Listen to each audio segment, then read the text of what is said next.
Sir क्या कहेंगे जिस तरीके से झारखंड के हालात हैं और जिस तरीके से वहाँ पे अरबों रुपये निकल रहे हैं कांग्रेस के सांसद के घर से, कई तरह के सवाल उठ रहे हैं।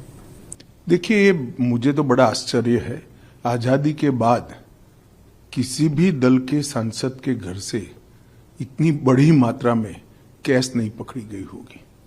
सैकड़ों करोड़ों रुपए का कैश सांसद के घर से मिलता है और पूरा इंडी अलायंस मौन है इस करप्शन पर। मैं तो पूछना चाहूंगा इनके साथियों को, कांग्रेस का मौन तो हमें समझ में आता है क्योंकि इनकी फितरत ही भ्रष्टाचार की है, परंतु चाहे तृणमूल कांग्रेस हो, चाहे जेडीयू हो, चाहे आरजेडी हो, ये सारे दल डीएमके सहित चुप बैठे हैं। सपा भी चुप बैठी है, कोई रिएक्शन नहीं।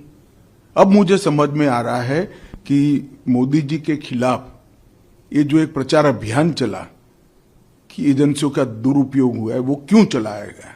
क्योंकि इनके जहन में एक डर था कि हमारे करप्शन के सारे कच्चे चिट्ठे खुल जाएंगे। और मैं मानता हूं कि ये उचित ही हुआ है। जिस प्रकार से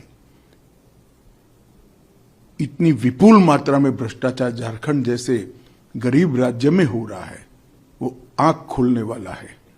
और ये जो राजनीतिक प्रोपेगेंडा करते हैं एजेंसियों के दुरुपयोग का, उनको ये अपने आप ही उनके ही कृत्य से जवाब मिल गया है। इतना भारी करप्शन करने के बाद भी अगर कोई एजेंसी काम न करे तो एजेंसी की क्षमता पर सवाल उठते हैं। और मैं मानता हूं कि राहुल गांधी से लेकर इंडी अलायंस के सभी लोगों ने इसका जवाब देना चाहिए। भारतीय जनता पार्टी ये मसले को बहुत नीचे तक, इस देश के जन जन तक ले जाएगी और जागरूकता लाने का प्रयास करेगी। हमारी लड़ाई 2014 से भ्रष्टाचार के खिलाफ है। ढेर सारे कदम नरेंद्र मोदी सरकार ने उठाए हैं, प्रधानमंत्री जी ने उठाए हैं, और इस दिशा में हम जन जागृति लाकर इसको जरूर लोगों तक पहुंचाएंगे। सर अगर आप बिहार आए हुए हैं, ईस्टर्न सेंट्रल का मीटिंग है, तो कैसे रही मीटिंग? और यहाँ पे कहा जा रहा है कि जातिगत सर्वे जो है उसको लेकर भी बार बार सवाल उठाए जा रहे हैं। देखिए, मीटिंग तो बहुत अच्छी रही और जितने भी मुद्दे थे इस पर कोई ना कोई निर्णय हुआ है। कुछ मुद्दों में कमेटी बनी है, कुछ मुद्दे रिजॉल्व हुए हैं। जहां तक जातिगत सर्वे का सवाल है, ये जातिगत सर्वे का निर्णय तभी किया गया जब भारतीय जनता पार्टी बिहार सरकार में हिस्सेदार थी। हमने जब ये रिजोल्यूशन आया, बिहार में इसका समर्थन भी किया था, और सर्वे होने के बाद जो रिपोर्ट आई और एक कानून आया, इसका भी भारतीय जनता पार्टी ने समर्थन किया है और सर्वानुमत से बिहार असेंबली ने इसको पारित किया है।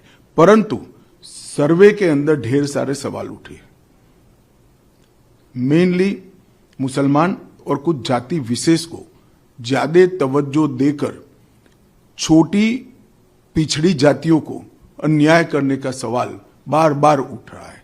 कई सारे छोटी पिछड़ी जातियों के डेलीगेशन भारतीय जनता पार्टी के नेताओं को भी मिले हैं, आरजेडी के नेताओं को भी मिले, जेडीयू के नेताओं को मिले। मेरा तो आग्रह होगा कि सारे जो सवाल उठे हैं वो सवालों का समाधान तुरंत करना चाहिए।